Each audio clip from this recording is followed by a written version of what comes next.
ये जो मलबे का ढेर है, अभी कुछ समय पहले ये घर था, कुछ घंटे पहले ये घर था और अब ये मलबे में तब्दील हो चुका है। इस पर प्रशासन की तरफ से कड़ी कार्रवाई की गई है।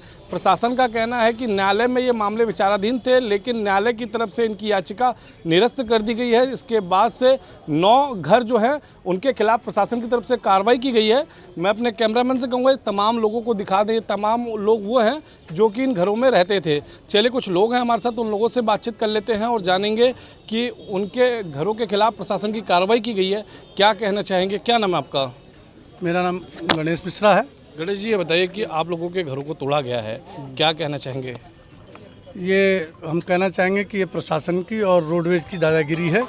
ये रोडवेज की तरफ से ये ड्राइव चलाई गई है, ना कि प्रशासन की तरफ से। रोडवेज का कहना है कि न्यायालय ने आपकी याचिका को खारिज कर दिया था, उसके बाद उन्होंने कार्रवाई की है। नहीं तो अभी 2 इधर के स्टे हैं ही हमारे, और लोगों के भी केस चल रहे थे।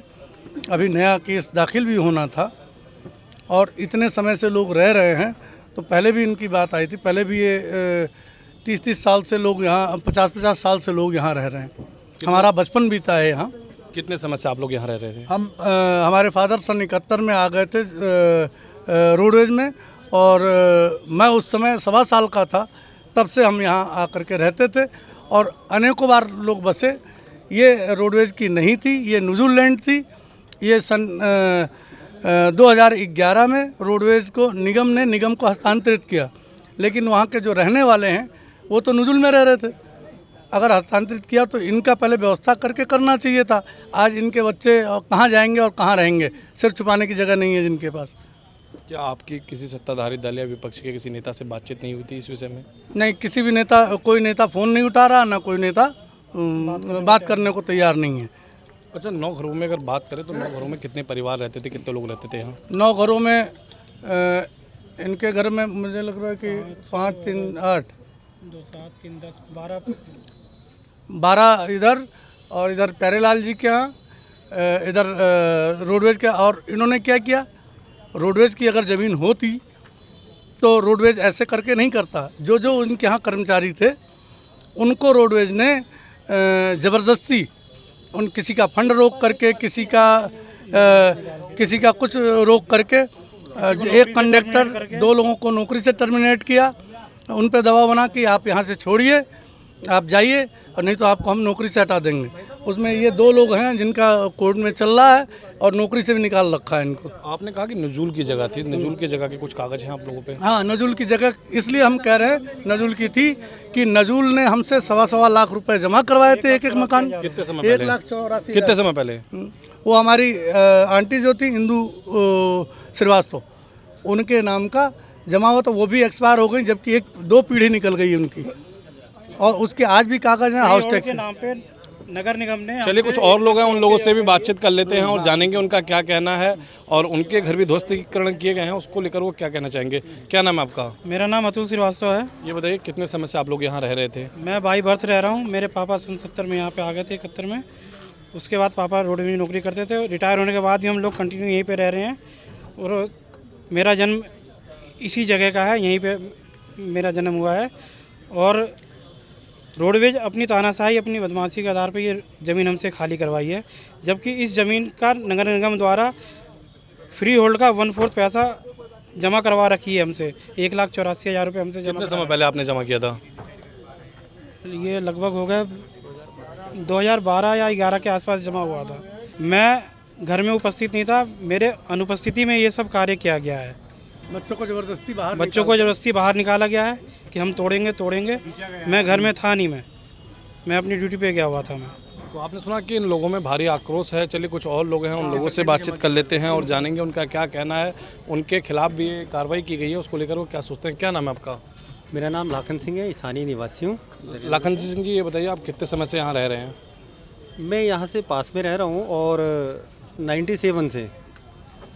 इससे पहले हम दूसरी जगह रुद्रपुर में ही अलग स्थान पे रह रहे थे, लेकिन जब से मैंने देखा, होश संभाला है, तब से ये लोग रह रहे हैं, और लगभग 50-60 साल इनको हो गए हैं। ये लोग जो रह रहे हैं, रोडवेज तानाशाही, गुंडागर्दी के बल पे जो है इनसे इनके मकान को खाली करवाना चाहता है। प्रशासन की मिली भगत और तोड़ी दिया उन्होंने। तोड़ दिया है, लेकिन कुछ मकान अभी हैं। इस विषय में मैं बताना चाहूँगा कि एक तो ये हाई कोर्ट का ऑर्डर है जिसको आप देख सकते हैं, इसमें लिखा है कि इनको विधिक प्रक्रिया से हटाया जाए। इन्होंने क्या विधिक प्रक्रिया अपनाई, कौन से न्यायालय में ये गए, किस न्यायालय ने आदेश दिया जो इन्होंने कार्रवाई की है। दूसरा, ये लेटर है नगर निगम का, जिसको आप दिखा सकते हैं, स्पष्ट लिखा है इस लेटर को दिखा दें कि इस लेटर में स्पष्ट लिखा है कि ये ज़मीन रोडवेज की ना होकर के नगर निगम की नजूल लैंड है। इस पे क्या राइट्स बनते हैं जो रोडवेज ने जो है अपना पीला पंजा चलाया है। और रोडवेज ने और आप लोगों ने कुछ पैसे भी जमा किए थे, तो उस पर आपका क्या कहना है? हाँ बिल्कुल, पैसे लिए हैं, आप लोगों ने जमा किए थे? बिल्कुल जमा किए हैं। भाई साहब ने किया है, भाई साहब ने, दारा सिंह जी हैं मेरे बगल में अभी थे, जिनके पेपर हैं, उन्होंने 25% जमा किए हैं। बाकी के पैसे जमा करने के लिए बार बार गुहार लगाते रहे, लेकिन इन्होंने ना तो इनके पैसे वापस किए, ना 75% पैसे लिए। केवल इनका मोटिव ये है कि गरीब लोगों को रहने नहीं देना है, केवल उनको उजाड़ना है, अपनी तानाशाही करनी है। यहाँ मॉल बनाना है। मॉल किसके लिए बना रहे हैं? ये आम पब्लिक के लिए। जब पब्लिक नहीं रहेगी तो मॉल में कौन जाएगा? क्या होगा? अगर इसी तरह का अत्याचार चलता रहा, यहाँ एक आंदोलन, जन आंदोलन बनेगा और रोडवेज प्रशासन इसका जो है व्यक्तिगत रूप से जिम्मेदार होगा। आपने सुना कि हमारे साथ बातचीत करने के लिए स्थानीय निवासी थे, सभी में भारी आक्रोश है। चलिए इस विषय में हम रोडवेज के अधिकारियों से भी बात करने का प्रयास करेंगे और जानेंगे उनका क्या कहना है। हमारे साथ बातचीत करने के लिए ARM KS राणा जी मौजूद हैं, इनसे हम बातचीत करेंगे और जानेंगे कि कितने घरों को चिन्हित किया गया था और कितने घरों के घर पर अब तक कार्रवाई की गई है और इनका क्या कहना है। सर ये बताइए कि प्रशासन की टीम ने और आपकी टीम ने संयुक्त रूप से कार्रवाई की है। सर कितने घरों का अतिक्रमण था जिस पर कार्रवाई की गई है? देखिए, टोटल 11 अतिक्रमणकारी थे, जिसमें 4 लोगों ने सरेंडर कर दिया। स्वागत है उनका। उन्होंने हमें चाबी दे दिया, अपने मकान खाली करके चले गए और उन्होंने कहा कि हमें कोई आपत्ति नहीं है और हमारा ड्यूज़ है तो दे दीजिए। वो हमने ड्यूज़ दे दिए हैं।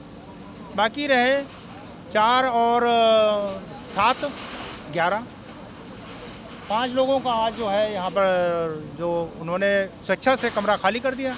उसको बोले कि हमारा सामान निकालने दीजिए, और हमारी जो हाई कोर्ट में उन्होंने रिट दायर करी थी वो खारिज हो चुकी है, और उसी के आधार पर हमने तोड़ने की कार्रवाई करी। तो हमारा सामान निकालने दो, वो हमने कर दिया। तो इसमें माननीय न्यायालय के आदेशों का पालन कर रहे हैं और प्रशासन ने इसमें सहयोग दिया है। सर और कितनी दुकानें हैं जिन्हें चिन्हित किया गया है, जिन पर कार्रवाई भविष्य में की जानी है? देखिए, दुकानें जो फ्रंट में हैं वो नगर पालिका के अधीनस्थ हैं और वो उनका अलग मामला है। ये केवल रोडवेज के कैंपस के अंदर जो उन्होंने इंक्रोचमेंट किया था, अतिक्रमण किया था, उसका मामला है। तो आपने सुना कि हमारे साथ बातचीत करने के लिए ARM राणा जी मौजूद थे। ने हमसे खास बातचीत करते हुए बताया कि जो भी अतिक्रमणकारी थे उनमें से 9 लोगों का जो अतिक्रमण है उसमें से 5 लोगों का ध्वस्तीकरण किया जा रहा है, जबकि 4 लोगों ने स्वेच्छा से चाबी देकर चले गए हैं।